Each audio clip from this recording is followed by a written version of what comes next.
आपण असं सुद्धा बघतो की आजकालची काही मुलं जी वेगवेगळ्या प्रकारचे त्यांना ॲडिक्शन्स आहेत. हं. तर याचं कारण हे पण आहे का, की त्यांच्यावरती खूप प्रेशर आहे आणि तो प्रेशर कुठेतरी रिलीज करण्यासाठी असा ॲडिक्शनचा सहारा घेतला जातो? येस, आहे असं. हं. माझ्याकडे याच्या केस स्टडीज पण आहेत. ओके. ठीक आहे.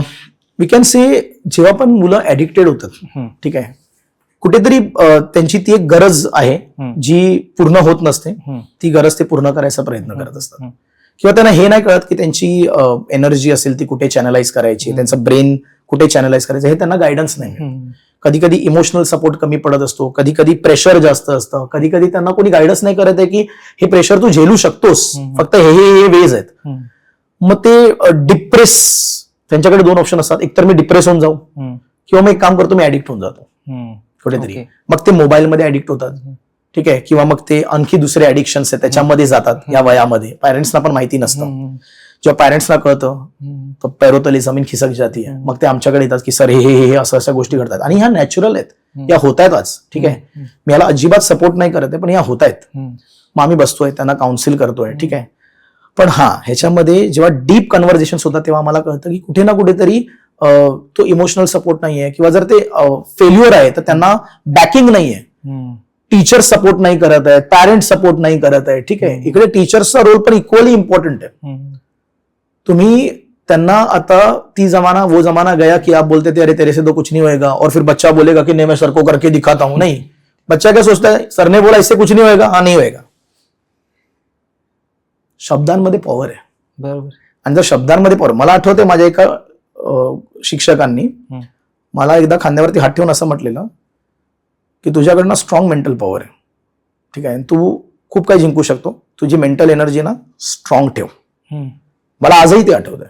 बरोबर. आणि मी कधीही जर पॅनिक झालो, किंवा लाईफ दरवेळेला चांगली नसते, कधी कधी आपल्या लाईफमध्ये प्रॉब्लेम होतात, हं, पण त्यावेळेला ते शब्द आठवतात हं.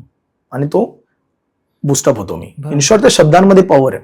मग जर शब्दांमध्ये पॉवर आहे, हं. मग पॉझिटिव्हच वापरा ना, हं. निगेटिव्ह का करताय? बरोबर.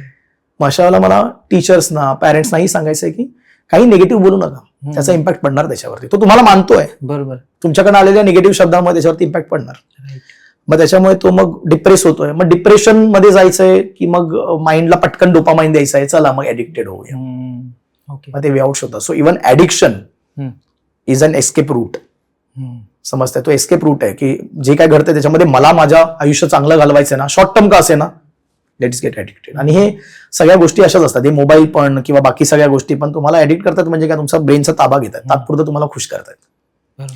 पण मग नंतर प्रॉब्लेम काय होतो, आज थोड्याशा गोष्टीने तुम्ही खुश झालात, उद्या तेवढ्याशा गोष्टीने तुम्ही खुश नाही होणार, तुम्हाला आणखी जास्त पाहिजे, आणखी जास्त पाहिजे. बरोबर. हाच डोपामाइनचा प्रॉब्लेम आहे. आणि मग मुलं आपण बोलतो की ट्रॅप झाली आहेत, हं. त्यांना याच्यातनं बाहेर काढणं गरजेचं आहे. आणि आपलीच मुलं आपल्यालाच करायचं. सर, आतापर्यंत तुम्ही खूप साऱ्या मुलांना स्पर्धा परीक्षांमध्ये मार्गदर्शन केले. तर अशी एखादी सक्सेस स्टोरी किंवा असा एखादा विद्यार्थी होता की जो तुमच्या कायम लक्षात राहिलाय?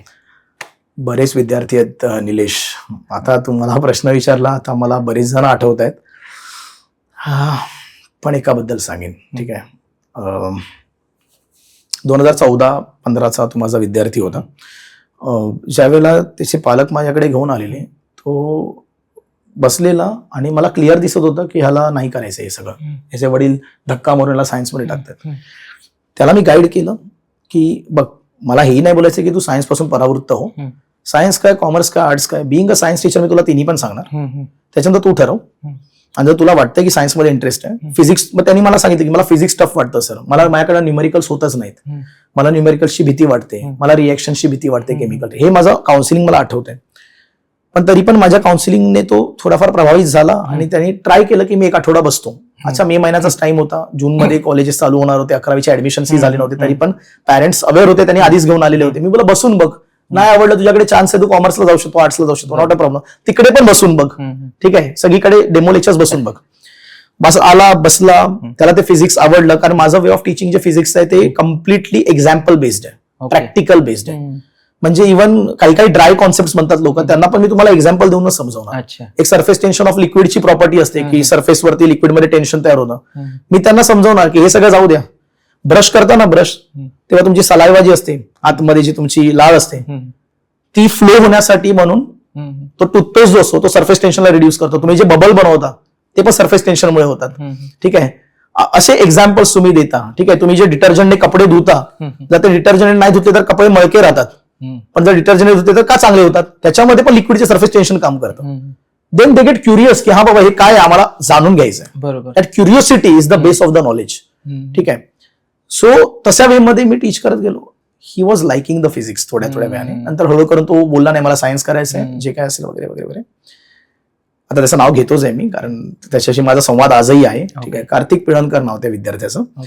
काही दिवसांपूर्वी मला त्याचा मेसेज आला की सर, माझ्याकडे इंस्टाग्रामचा तो मेसेज आहे, मी तुला फॉरवर्ड करेन, की सर आज मी KPMG मध्ये आहे, USA मध्ये आहे.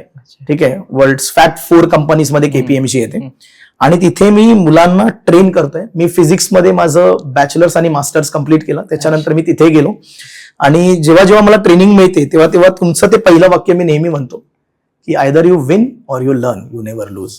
ठीक आहे. सो ते एक मला आठवतं की व्हॉट इज सक्सेस स्टोरी. आपली मुलं अशी पुढे जाणं हीच आपली सक्सेस स्टोरी. ठीक आहे. असे वेगवेगळे आहेत, पण मला हे नमूद करावं असं वाटलं. काही विद्यार्थी माझ्या आता आउट ऑफ इंडिया आहेत, काही विद इन इंडिया वेगवेगळ्या कंपनीजमध्ये काम करतायत आणि दे आर लाईक सर आज हम इनको जब पढ़ाते हैं तो आपकी टेक्निक्स को फॉलो करते हैं वगैरे वगैरे. And that gives me immense pleasure. Means ठीक आहे, संपत्ती, पैसा, ठीक आहे, हे सगळं जे आहे ते येणार. ठीक आहे. पण आपलं समाधान महत्वाचं आणि ह्या गोष्टींचं जे समाधान आहे ते जबरदस्त आहे. राईट.